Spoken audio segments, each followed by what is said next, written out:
ಬೆಂಗಳೂರಿನ ನೈಸ್ ರಸ್ತೆಯಲ್ಲಿ ಆಗಾಗ ಆಕ್ಸಿಡೆಂಟ್ ಆಗೋದು ಕಾಮನ್. ಆದರೆ ನಿನ್ನೆ ರಾತ್ರಿ ಸುಮಾರು 8 ಗಂಟೆಗೆ ವಕೀಲ ಒಬ್ಬರ ಶವ ಅನುಮಾನಾಸ್ಪದವಾದ ನಡು ರಸ್ತೆಯಲ್ಲಿ ಬಿದ್ದಿತ್ತು. ಈ ಕುರಿತು ಒಂದು ರೋಚಕವಾದಂತಹ ಸ್ಟೋರಿ ಇಲ್ಲಿದೆ ನೋಡಿ.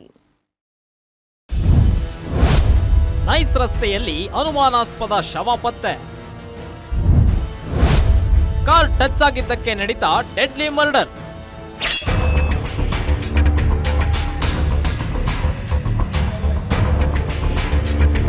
ಎಸ್, ನಾವಿಲ್ಲಿ ತೋರಿಸ್ತಿದೀವಿ ನೋಡಿ. ಇದೇ ಜಾಗದಲ್ಲಿ ಲಾಯರ್ ಜಗದೀಶ್ ಶವ ನಿನ್ನೆ ರಾತ್ರಿ ಅನುಮಾನಾಸ್ಪದವಾಗಿ ಬಿದ್ದಿತ್ತು. ನಿನ್ನೆ ಸಂಜೆ ಸರಿಸುಮಾರು 8 ಗಂಟೆಗೆ ರೋಡ್ ಪಕ್ಕದಲ್ಲಿ ವಕೀಲ ಜಗದೀಶ್ ಶವ ಅನಾಥವಾಗಿ ಬಿದ್ದಿತ್ತು. ಡೆಡ್ ಬಾಡಿ ನೋಡಿದ ಜನ ತಕ್ಷಣ ಪೊಲೀಸರಿಗೆ ಮಾಹಿತಿ ನೀಡಿದ್ರು.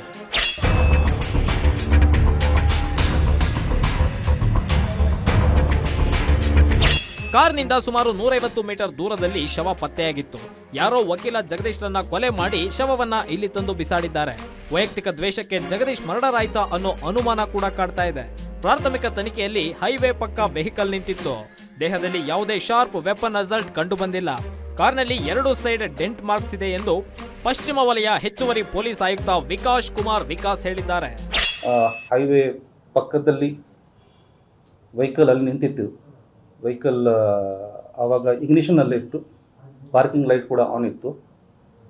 ಜೊತೆಗೆ ಜಸ್ಟ್ 150 ಮೀಟರ್ ಮುಂದೆ ಡೆಡ್ ಬಾಡಿ ರೋಡ್ ಲೈನ್ಗೆ ಬಿದ್ದಿತ್ತು.